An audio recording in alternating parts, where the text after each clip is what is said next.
السلام علیکم ورحمۃ اللہ وبرکاتہ۔ برزخ کی زندگی سے متعلق مختلف ٹاپکس پر آج ہم مختصراً بات کریں گے۔ ایک تو ہم بات کریں گے کہ مومن کی قبر کی حفاظت کرنے والوں کے بارے میں، یعنی ابو نعیم نے ابو سعید سے روایت کی ہے، فرماتے ہیں کہ میں نے رسول اکرم صلی اللہ علیہ وآلہ وسلم سے سنا، آپ فرماتے تھے کہ جب اللہ مومن کی روح قبض فرما لیتا ہے تو اس کے فرشتے آسمان پر چڑھ جاتے ہیں، یعنی وہ جو مومن کے ساتھ فرشتے ہوتے ہیں نا، کرامن کاتبین، تو وہ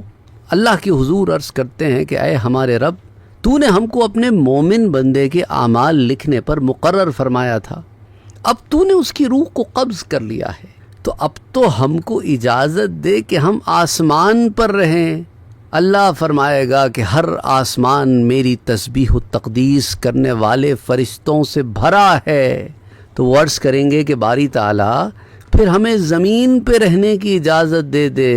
اللہ فرمائے گا کہ میری زمین میری تسبیح کرنے والی مخلوق سے بھری ہے، ہاں اسی بندے کی قبر پہ جا کر کھڑے ہو جاؤ اور وہاں میری تسبیح، میری تحلیل اور میری بڑائی بیان کرو، اور قیامت تک ایسا ہی کرتے رہو۔ اور سنو، یہ جو تم میری تسبیح بیان کرو گے، میری تحلیل اور میری بڑائی بیان کرو گے، تو یہ جو نیک اعمال ہوں گے یہ سب میرے اس بندے کے نامہ اعمال میں لکھنا۔ اور بعض روایات میں ہے کہ کافر کے فرشتوں سے کہا جاتا ہے کہ اس کی قبر پر واپس جاؤ اور اس پر لعنت کرو۔ اللہ اکبر، اللہ اکبر، اللہ اکبر، یعنی مومن کی کیا شان ہے کہ وہ فرشتے اس کی قبر پہ آتے ہیں، وہ قبر کیسی ہو، کہیں ہو سمندروں میں ہو کہ کہیں اور بکھری ہوئی ہو، کہیں ہو۔ قبر سے مراد صرف گڑھا نہیں ہوتا، یاد رکھو، قبر سے مراد صرف گڑھا نہیں ہوتا۔ تو اس کی قبر پر آتے ہیں اور کھڑے اللہ کی تسبیح بیان کرتے ہیں، اور کافر ہوگا تو اسے اس کی قبر پر ملامت ہوتی رہے گی قیامت تک۔ اچھا، اسی طرح یاد رکھیں کہ انسان کی طرف سے میت کو تکلیف بھی کیسے ہوتی ہے، ابن شیبہ مصنف میں، اور اسی طرح عقبہ بن عامر سے ایک روایت آتی ہے، وہ فرماتے ہیں کہ میں انگاروں یا تلوار کی دھار پر چلنا پسند کروں گا، مگر کسی مسلمان کی قبر روندنا پسند نہیں کروں گا، اور قبرستان میں بیٹھ کر قضائے حاجت کرنا میرے نزدیک بازاروں میں قضائے حاجت کرنے کے برابر ہے۔ اس کی وجہ یہ ہے کہ دیکھو، بازار میں آپ قضائے حاجت کیوں نہیں کرتے؟ اس کی وجہ یہ ہے کہ سب دیکھ لیں گے نا، بے حیائی ہوگی، سب پر ستر کھل جائے گا۔ تو ان کا کہنے کا مطلب یہ ہے، عقبہ بن عامر رضی اللہ تعالیٰ عنہ کا، کہ جیسے بازاروں میں بیٹھ کے قضائے حاجت نہیں کرتے نا، تو قبرستان میں بیٹھ کر قضائے حاجت کرنا یہ نہ سمجھنا کہ وہ دیکھ نہیں رہے ہیں، وہ دیکھ بھی رہے ہیں، سن بھی رہے ہیں، سمجھ آئی بات، اور تمہیں جواب بھی دیتے ہیں، پر تمہیں سمجھ نہیں آتی، تم سن نہیں سکتے۔ اور ابن ماجہ نے حضرت حذیفہ سے مرفوعاً اسے ہی روایت کیا ہے، حضرت حذیفہ رضی اللہ تعالیٰ عنہ سے بھی آ گئی اور عقبہ بن عامر سے بھی آ گئی۔ اچھا، امام طبرانی نے حاکم سے اور ابن مندہ نے عمارہ بن حزم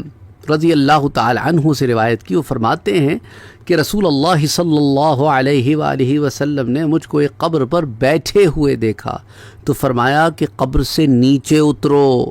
نہ تم قبر والے کو تکلیف پہنچاؤ نہ قبر والا تم کو تکلیف پہنچائے۔ اللہ اکبر۔ اچھا، اسی طرح امام طبرانی حضرت عبداللہ ابن عمر رضی اللہ تعالیٰ عنہ سے روایت لاتے ہیں کہ یہ تو ہو گیا نا قبر پہ بیٹھنا، قبر کو روندنا، اس سے مردے کو تکلیف ہوتی ہے کہ آپ اس کے گھر پہ چڑھ کے بیٹھ گئے، وہاں پر کوئی بے حیائی کا کام کر رہے ہیں تو وہ بھی حیادار ہوتے ہیں، حیا کرتے ہیں۔ اسی طرح جو لوگ نوحہ کرتے ہیں نا، یہ روتے پیٹتے ہیں، گریبانوں کو چاک کرتے ہیں، واویلے کرتے ہیں، اور کچھ پروفیشنل رونے والی عورتیں ہوتی ہیں جو کرائے پہ آتی ہیں اور روتی دھوتی ہیں، پھر پیسے لیتی ہیں، اور لوگوں کو یہ لگتا ہے کہ ان کے لیے رونے والے بہت ہیں۔ تو فرماتے ہیں حضرت عبداللہ ابن عمر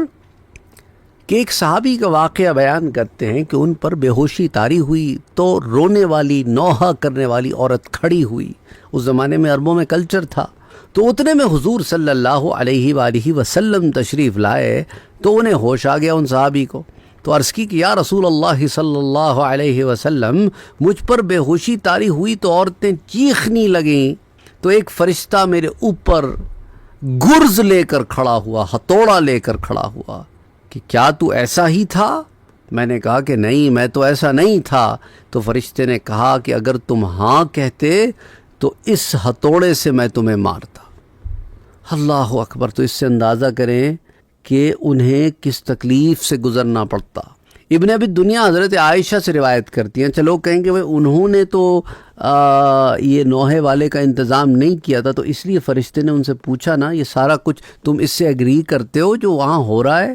اگر وہ کہتے کہ ہاں جی یہ سب ٹھیک ہے تو پھر پڑتا گرز، لیکن کیونکہ صحابی رسول جانتے تھے غلط ہے تو کہا کہ نہیں، میں نے نہیں کہا یہ سب کرنے کے لیے۔ اچھا، ابن ابی دنیا حضرت عائشہ صدیقہ رضی اللہ تعالی عنہا سے روایت کرتے ہیں، وہ فرماتی ہیں کہ میں نے حضور صلی اللہ علیہ وآلہ وسلم کو فرماتے ہوئے سنا کہ اپنے مردوں کا ذکر اچھے الفاظ میں کرو، کیونکہ اگر تم ان کو برے الفاظ سے یاد کرو اور وہ اللہ کے نزدیک اہل جنت سے ہوں تو تم گناہگار ہوگے، اور اگر اہل جہنم سے ہیں تو وہی سزا ان کو کافی ہے جو ان کو مل رہی ہے، تم کاہے ان کا نام لے لے کے معاملہ اپنا وہ کرتے ہو۔ اچھا، اسی طرح حضرت امام بخاری اور امام مسلم حضرت عبداللہ ابن عمر سے روایت کرتے ہیں، تو شیخین روایت کرتے ہیں کہ حضور اکرم صلی اللہ علیہ وآلہ وسلم نے فرمایا، میں نے آپ کو پہلے بھی بتایا تھا کہ شیخین سے مراد حدیث کے معاملے میں امام بخاری اور امام مسلم ہیں، ان کو شیخین کہتے ہیں۔ بہرحال حضور صلی اللہ علیہ وآلہ وسلم نے فرمایا کہ جب تم میں سے کوئی مرتا ہے تو اس کی اصل قیام گاہ، یعنی اصل قیام گاہ کیا ہے کہ اگر جنتی ہے تو جنت ہے، جہنمی ہے تو جہنم ہے، تو وہ اسے صبح اور شام قیامت تک اس پر پیش کی جاتی ہے۔ تو اگر وہ اہل جنت میں سے ہے تو جنت، اور اگر اہل جہنم سے ہے تو جہنم۔ امام قرطبی کہتے ہیں کہ جنت اس کو دکھائی جائے گی جس کو عذاب قطعاً نہ ہوگا،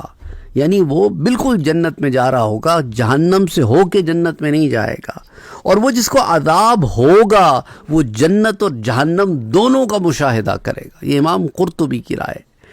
اور کہتے ہیں کہ خواہ بیک وقت ہو یا دو وقتوں میں، پھر یہ پیش کیا جانا یا تو صرف روح پر ہوگا، یا روح پر اور جسم کے بعض حصے پر، یا روح مع الجسم پر ہوگا۔ بہرحال یہ کچھ اور تفصیلات تھیں برزخ سے متعلق۔ وما علینا الا البلاغ۔ اللہم صلی علی محمد وعلی آل محمد صلی اللہ علیہ وآلہ وسلم۔ جن لوگوں نے اپنے پیاروں کی دعا کے لیے کہا ہے، اللہ سبحانہ وتعالی سب کی مغفرت فرمائے، آپ کے درجات، آپ کو صبر جمیل عطا فرمائے، ان کے درجات کو بلند فرمائے، ہم سب کے گناہوں کو معاف فرمائے۔ اللہم صلی علی محمد وعلی آل محمد۔